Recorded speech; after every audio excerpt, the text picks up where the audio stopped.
when somebody's the president of the United States, the authority is total. And that's the way it's got to be. Total. Your authority is total. It's total. It's total. Your authority And the is governors total. know that. So if a The governors know that. Now you have a couple of bands of excuse me. You have a couple. Could you rescind that order? You have a couple of bands of Democrat governors, but they will agree to it. They will agree to it. But the authority of the President of the United States having to do with the subject we're talking about is total. You said when someone is president of the United States, their authority is total. That is not true. Who Okay, told you know that? what we're going to do? We're going to write up papers on this. It's not going to be necessary because the governors need us one way or the other, because ultimately it comes with the federal government. That being said, we're getting along very well with the governors, and I feel very certain that there won't be a problem. Yeah, please, go ahead. Has any governor agreed that you have the authority to decide when their state I opens haven't back asked up? anybody because But I no don't. one has- You know why? no one has Because I said don't that. have to. Go ahead, please. But who told you the president has the total authority? Enough. And I have to tell you, that is the biggest meltdown I have ever seen from a president of the United States in my career. I don't think a reasonable person could watch what we just saw over the last hour and conclude that the president is in control. He sounds like he is out of control. And he was ranting and raving for the better part of the last hour during that news conference. As John King was just saying, he's claiming that he has authorities that he doesn't have.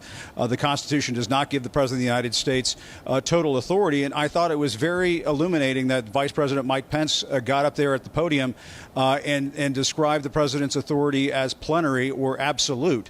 That is not the case. That is a fact check false. But getting to your question, Aaron, I mean, I do think to some extent the president is realizing that the walls are closing in on him when it comes to managing this crisis.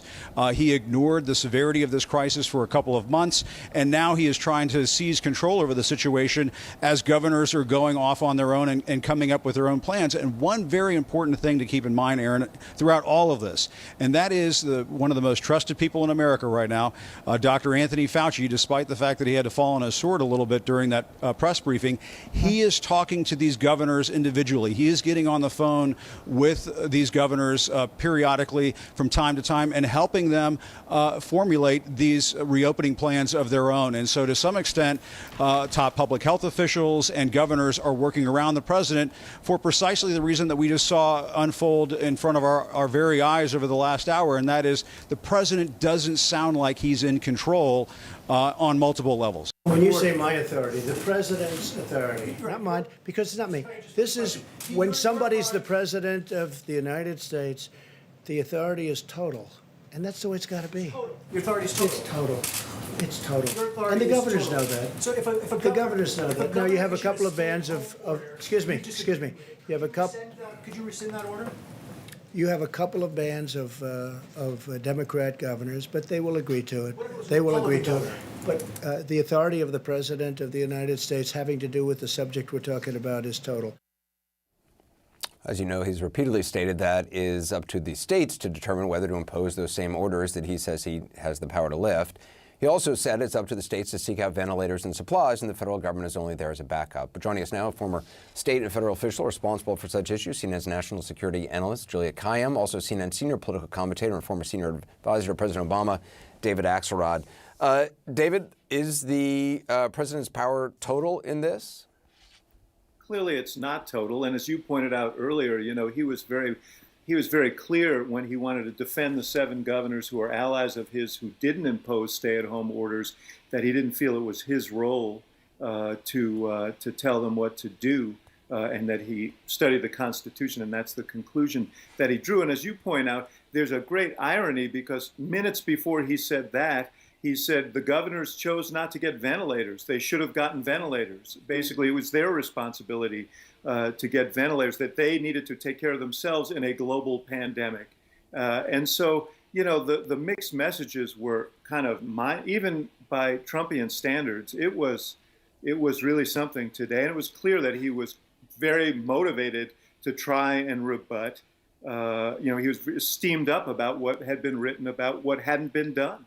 Yeah, I mean, the Times story, which clearly set him off, or, you know, he said today, the story in the New York Times was a total fake. It's a fake newspaper and they write fake stories. He then proceeded to dim the lights to play this sort of propaganda campaign style video. Juliet, just from, clearly part of this may have been set off. Also, you had, Governor Cuomo and a number of other governors from eastern states kind of holding a press conference talking about their plans and instituting plans. I'm wondering, the president made the threat to states who don't open, saying that, quote, he calls the shots and that essentially that, he has stuff they're going to need. I'm wondering what you make of the president's approach on this. Well, it's a unique one because in Homeland Security, we tend to talk about unity of effort between local, state, and federal government under the belief that we have a common goal of saving American lives. I have come to believe, and I think the governors and mayors and the private sector and university presidents and everyone else have come to believe that the president has run out of tricks, that he basically, his anger is because he failed to exert authority when he had it in trying to stop the pandemic, and now is pretending like he has authority when he doesn't. And so, we got to deal with the crisis with the president we have, not the one that we deserve. And so you're seeing the governors in particular fill the vacuum. And you saw these regional efforts both on the West Coast and on the East Coast to try to figure out a way in which we're going to open up again responsibly. And that's going to be the only standard. What's the president going to do? Force me out of my house? Like it's so ridiculous that and the absurdity is such an insult to the first responders and the health and medical workers who are simply trying to save lives right now. David, though, Anderson? Yeah, go ahead. Yeah, I want to say one of the ironies of this is you look at those governors out on the West Coast, for example, and the governors on the East Coast who have a much more difficult problem. But you look at the governors on the West Coast who didn't wait for the president's guidance, who acted on their own and acted quickly, and they were able to blunt some of the worst edge of this still serious problem out there, but not what it might have been because they acted when the president didn't act. And now he's saying, I'm going to tell them when they can stop doing it, and when they have to stop doing it. It's completely absurd. The other thing is that when, we should point out that the whole point of the travel restrictions that he put in was to buy time so that steps could be taken to deal with what was inevitable, which was going to be an outbreak here in this country, to get the ventilators going, to get the flow of materials to the states that would need them. And that process really began in mid-March when the president finally acknowledged that, no, this isn't under control, we're at war. And Juliet, just in that idea of buying time was squandered, essentially. You look again at that month of February where, clearly the president's attitude was very different than what his epidemiologists, what scientists were pointing out. That's exactly right. I think that the New York Times story is so damning in so many ways, not simply because of what the president failed to do, but the president's role was also to guide all of us. So I think about things like the shock that sort of all of us experienced who were not expecting the shutdowns in terms of, because all of a sudden there's no pandemic, and then there's a pandemic because the president had been denying it. I think about things like New Orleans still having the Mardi Gras in February, which is probably what a hot spot that we have, with no knowledge by the local leaders about what was going on in the White House, right? So no knowledge that maybe they shouldn't have had it.